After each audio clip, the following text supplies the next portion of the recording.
Hello and welcome to the briefing brought to you by Cyber Team 1. Today is August 15, 2026. In the next 10 minutes we'll cut through the noise and bring you the cybersecurity intelligence that matters most to business leaders and defenders. Everything we cover comes from the past 7 days, and there's a thread running through almost all of it. In 4 of the 5 stories today, somebody applied a fix, and the fix was not the end of the problem. Sometimes the deadline had already passed. Sometimes there was no fix to apply. Sometimes the attacker was already inside and stayed there. And in one case, an entire industry spent 5 months investigating the wrong piece of software. So let's start with the most urgent one.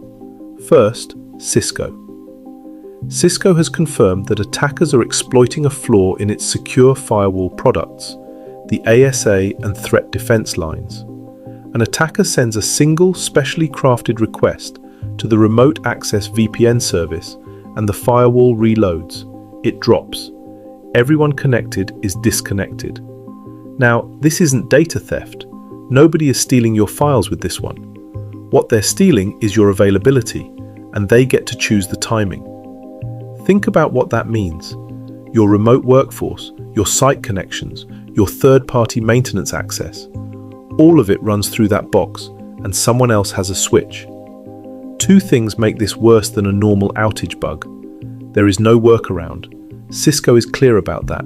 You cannot configure your way out of it. You have to install the fix. And the vulnerable settings are the reason you bought the device. Remote access VPN isn't an optional extra you can switch off for a fortnight while you plan a maintenance window. Here's the part for the board. Cisco published this advisory on the 11th of August.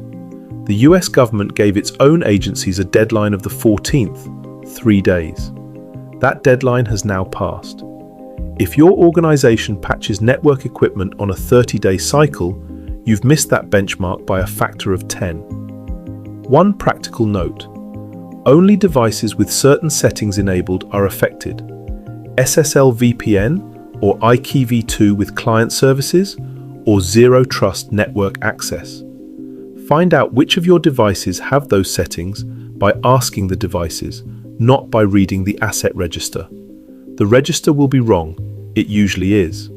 Next, a problem with no patch at all. There's a piece of software called GeoServer. Most executives have never heard of it, and that is precisely the issue. GeoServer publishes map data. It sits underneath planning portals, land systems, utility network maps, agricultural monitoring, transport services. Almost nobody buys it deliberately. It arrives inside a platform you did buy. On the 12th of August, a researcher published a flaw in it. Within hours, not days, a security firm called Watchtower was watching attackers probe for it. They've since recorded hundreds of attempts. There is no fix available. No patch, no vendor advisory, no CVE number as we record this. So when I say the usual advice doesn't apply here, I mean it literally. Patch promptly is not an action you can take. What you can do is find out whether GeoServer is running anywhere in your organization, and you'll need to scan for that because it won't be in a spreadsheet. Then take the internet-facing ones off the internet where the business doesn't genuinely need them public, and cut back the database permissions the software runs with, because that's what decides whether a break-in stays small or gets big. This one matters especially for government and utilities, where mapping data is core business. Third, VMware. Back in late July, Broadcom disclosed a serious flaw in vCenter, the software that manages virtual servers. Think of vCenter as the control room. It's not one server, it's the thing that creates, moves, copies, and deletes all your servers. This week, a forensics firm published what happened next. They counted 361 compromised systems across 47 countries. Attackers were inside within 5 days of the advisory, and 95% of the victims they saw were hit within a week. But the number isn't the important part. The technique is. Once inside, the attackers set up something called a reverse SSH tunnel. In plain terms, that's a connection the victim's own machine makes outward to the attacker. And because it goes outward, your firewall lets it through. Firewalls are built to block things coming in. Here's what that means for anyone who's already dealt with this. The tunnel survives the patch. You can install the update, close the hole, mark the ticket complete, and the attacker is still connected. Patching stops the next person getting in. It does nothing about the person who's already there. So the question to ask is not, have we patched vCenter? It's two questions. Have we patched it? And separately, has anyone gone looking for someone who got in before we did? If your patch date is on or after the 3rd of August, that second question needs a real answer and a named owner. The defense that actually works here is unglamorous. Your management systems shouldn't be making outbound connections to the internet at all. Block that by default. Alert on anything blocked and the technique stops working. Not just this campaign, but the next one that uses the same trick. Fourth, and this one asks you to revisit work you thought was finished. Back in March, there was a large software supply chain attack. The story at the time was that a package called Light LLM had been poisoned. It was live for about 40 minutes and roughly 2,500 organizations were affected. A lot of security teams went and checked whether they pulled that package during that 40-minute window. Most found nothing and closed the file. New analysis published yesterday says that was the wrong question. Of the organizations they could examine in detail, 95% were already compromised before the Light LLM packages ever appeared.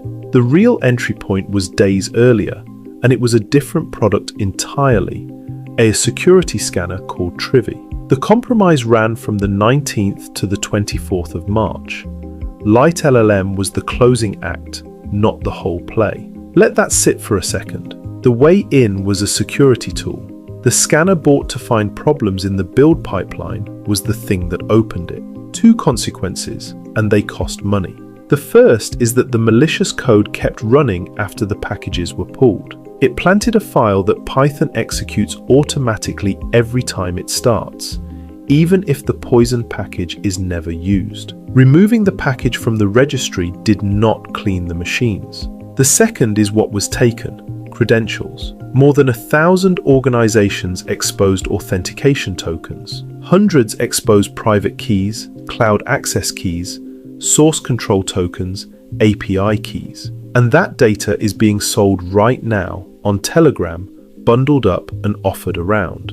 Which means this: if your team investigated Light LLM in March and didn't rotate credentials, those credentials are still valid today. 5 months of someone else holding your keys. The action is concrete.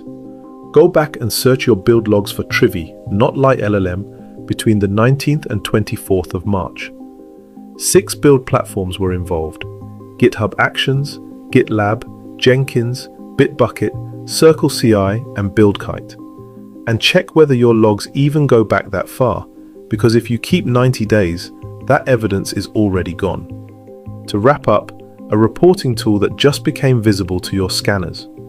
Metabase is a business intelligence platform. It builds the dashboards your teams look at. It has a maximum severity flaw that attackers have already used, and until this week, that flaw had no CVE number at all. No number means no entry in any vulnerability feed, which means you could scan your entire estate and see nothing. That changed on the 11th. It now has an identifier. It's on the exploited vulnerabilities list, and it carried the same expired deadline as the Cisco flaw. So expect this to surface as a brand new finding in your next scan report. It isn't new.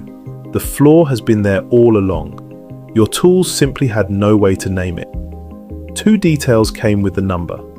The way in is the password reset page, which is, by design, the one part of the application anybody can reach without logging in. So any comfort you took from "only our staff can get to it" needs another look. And the affected versions are now published, so "we're on a supported version" is no longer an answer. And the thing most likely to be missed, upgrading is not the whole job. Metabase stores login details for every database it connects to.